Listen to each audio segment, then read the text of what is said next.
Bradesco reporta seu resultado do segundo TRI de 2026. Nesse vídeo eu vou comentar sobre detalhes desse resultado, o que o mercado espera para os próximos anos, meu preço-teto projetado e o retorno total esperado na ação. Então, sem enrolação, vamos para o vídeo.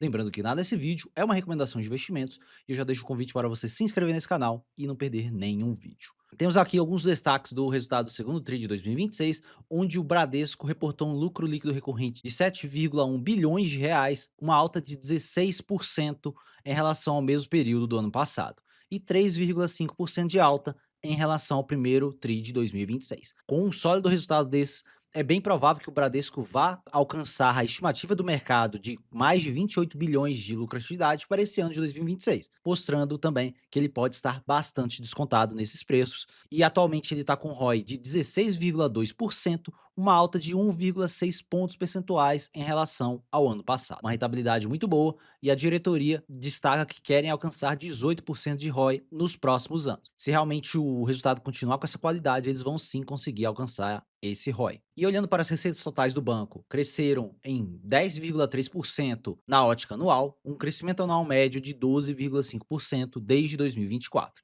E temos aqui o crescimento das receitas, a margem financeira cresceu em 15,7%, receita de prestação de serviços cresceram em 1,7% e seguros, previdência e capitalização em 8,3%. Nos destaques da margem financeira, temos que as despesas com provisões para devedores duvidosos cresceram em 22% na ótica anual e o custo do crédito cresceu em 0,3% na ótica anual. O banco ainda vem conseguindo controlar suas receitas para devedores duvidosos e também sua inadimplência. Temos a margem com clientes crescendo em 13% na ótica anual e o spread bancário de 9,1%. O banco vem conseguindo aumentar a sua margem com os clientes desde 2025. Provisões com vendedores duvidosos da carteira de crédito expandida ficou em 3,5% do total da carteira de crédito em 10 bilhões de reais. Estamos tendo um leve crescimento dessas provisões, mas isso é bem natural devido ao crescimento da carteira de crédito do banco. E quando olhamos para a carteira de crédito do banco,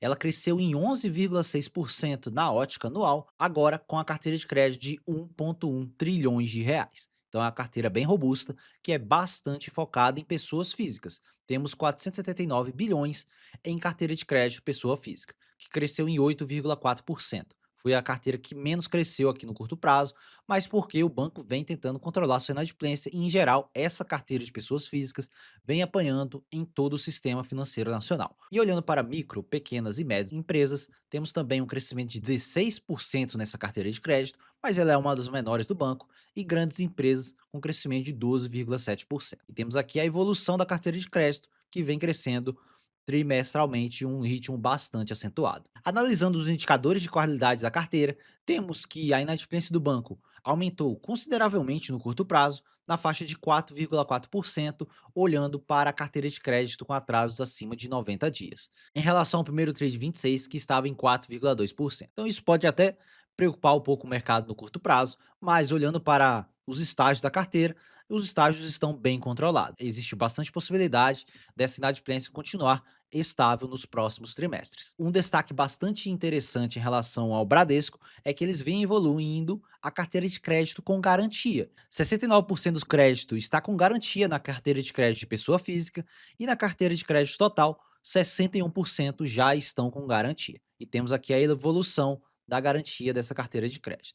Então isso ajuda consideravelmente o banco a reduzir a inadimplência, porque muitas vezes a pessoa coloca ali um imóvel, um terreno, qualquer outro tipo de bem para garantir esse crédito tomado. Então o banco pode ir lá e tomar esse bem se a pessoa não pagar esse empréstimo. Olhando para seguros, previdência e capitalização, a seguradora do Bradesco vem tendo fortes resultados, com um crescimento de 20% na lucratividade em relação ao mesmo semestre do ano passado. O lucro líquido do segundo TRI de 2026 fechou em 2,9 bilhões, 28% de alta em relação ao ano passado, 5,7 bilhões na ótica semestral. Então, realmente, o Bradesco Seguros vem surpreendendo os resultados e ajudando bastante nessa lucratividade do Banco Bradesco. E quando olhamos para a receita de prêmios, contribuições de previdência e receita de capitalização, cresceu em 6% na ótica semestral e 6,4% na ótica trimestral. E as despesas do banco vêm sendo reduzidas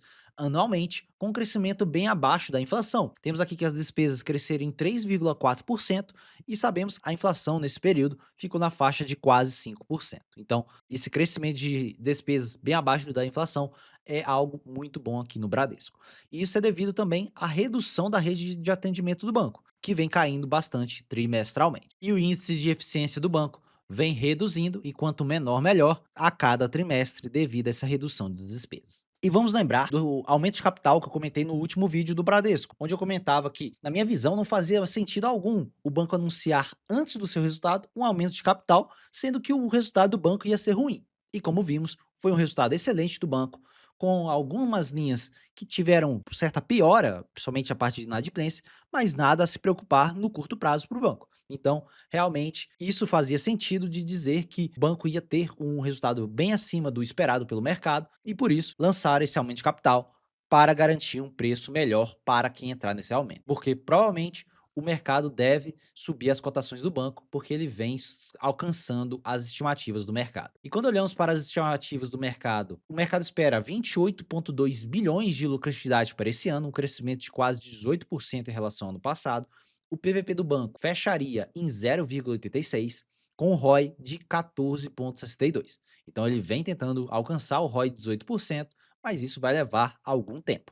E considerando 50% de payout sobre o lucro, nós temos um dividend yield de 8,5%, o PL projetado de 5,9%. Então é o PL bem amassado para o histórico do banco, devido a essa recuperação. E para 2027 o mercado estima quase 32 bilhões de lucratividade, o PVP fecharia em 0,80, com 50% de payout.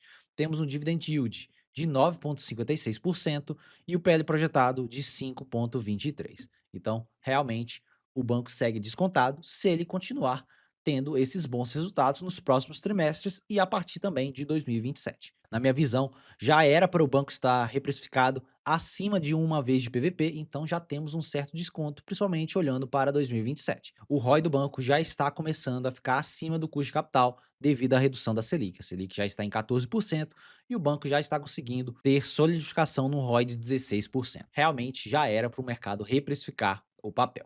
O histórico de PDD e custo de crédito do banco, estabilidade nesse custo de crédito nos últimos trimestres e isso ajudou na melhora dos resultados do banco. E a inadimplência também segue no histórico bem controlado, uma inadimplência um pouco mais alta que o Itaú, por exemplo, mas é porque o banco é focado principalmente em carteira de crédito, pessoa física que tem mais inadimplência. Observe que o PVP e o ROI têm uma simbiose. Quando o ROI está elevado, o mercado reprecifica o papel também a um PVP elevado, e por isso que temos um PVP hoje abaixo de uma vez no banco, porque o banco tinha uma rentabilidade abaixo do custo de capital. O ROI antes desses resultados estava quase em 14%, sendo que a Selic estava ali em 14,5% e o custo de crédito chegava ali a 16% aproximadamente. Já estamos em níveis que o mercado pode reprecificar o papel para uma vez em relação ao PVP projetado. E olhando para o PL histórico, está no um desvio padrão abaixo das médias atualmente, e isso aconteceu em poucas vezes no período, mas obviamente isso no curto prazo tinha motivo devido a essa queda no ROI do banco, como vimos nesse slide passado, que o ROI do banco vem caindo desde 2016, e isso fez com que o mercado não precificasse o papel assim como era no passado. Mas se o banco voltar a ter essa rentabilidade acima do custo de capital, ele tem que sim aumentar esse PL do banco, principalmente para a média ali de 10 vezes lucro aproximadamente, porque ele está negociando basicamente ao preço do Banco do Brasil, que é uma estatal. Então, realmente, olhando para essas outras óticas, ele está bem descontado. E no quesito preço-teto dividendos, Bradesco com final 4 preferencial, com dividend yield na faixa de 8 a 9% nessas cotações de R$ 18, o PL fica aqui em 6 a 5,3 vezes, um pouco maior do que o do mercado, porque eu estimo 27,5 bilhões de lucratividade. Eu acredito sim que o Bradesco vai alcançar os 28 bi, mas eu só sou um pouco mais conservador nas minhas estimativas. Meu preço teto para esse papel, R$ 21,00 com 16% de margem de segurança. Então, basicamente, meu preço teto seria o mercado precificar o papel ali, bem próximo do 1 de PVP, ou entregando um IPCA mais 10% aproximadamente, vocês vão ver a seguir. E para a ordinária com final 3, 8,26% de dividend yield e 9,31%. PL também naquela faixa que eu falei e preço teto de R$ 19.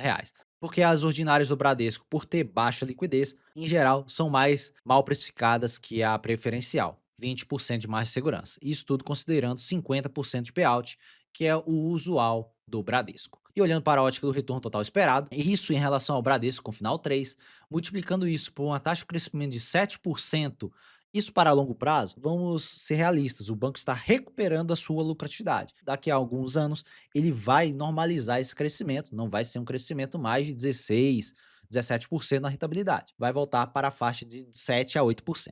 Eu coloquei 7 para ser mais conservador. Sendo conservador, temos aqui um retorno embutido nominal na faixa de quase 16% a 17% para 2027, tirando 6% de inflação, temos o IPCA mais 9,28 a 10,34. Um bom prêmio de risco aqui no curto prazo, olhando para os títulos públicos de 10 anos. E vamos lembrar que eu fui totalmente conservador nessa taxa de crescimento. Se eu colocasse 8%, estaria bem perto de IPCA mais 11%, mas vão ser conservadores devido a esse ROI ainda baixo de 16%.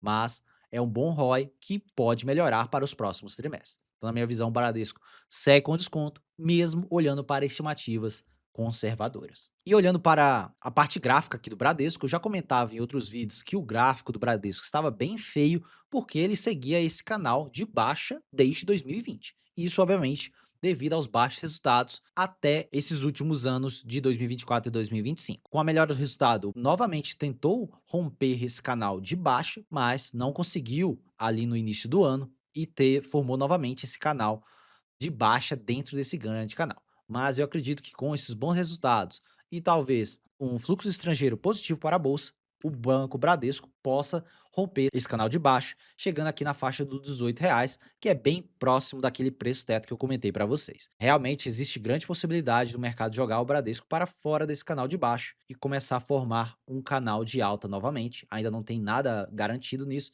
mas com o tempo já vamos conseguir enxergar isso.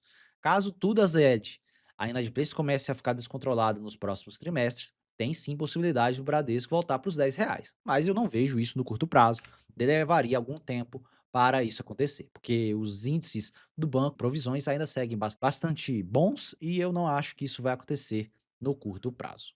É isso, pessoal, um vídeo completo aqui sobre o resultado do Bradesco. Na minha visão, um resultado bem sólido, um resultado muito bom do banco, com poucos pontos negativos aqui no balanço. Basicamente, o único ponto negativo é inadimplência acima de 90 dias, aumentando levemente, mas as provisões já estão aumentando ao mesmo tempo. Então, isso também reduziu um pouco a lucratividade do banco, mas não é nada de outro mundo. O banco ainda segue bem lucrativo e bem dentro do esperado pelo mercado. Então já comenta aqui embaixo se você é acionista de Bradesco, se você vem comprando, o que você vem fazendo com suas ações de Bradesco. Eu não tenho Bradesco na minha carteira, mas acho que é um banco que pode sim recuperar os seus resultados. Obviamente isso não vai acontecer do dia para a noite, leva certo tempo e já estamos vendo isso desde 2023. Então já deixa o seu comentário aqui. Se você gostou dessa análise e gostou desse vídeo, deixa o like e deixa o hype nesse vídeo que ajuda muito na divulgação do vídeo e do canal.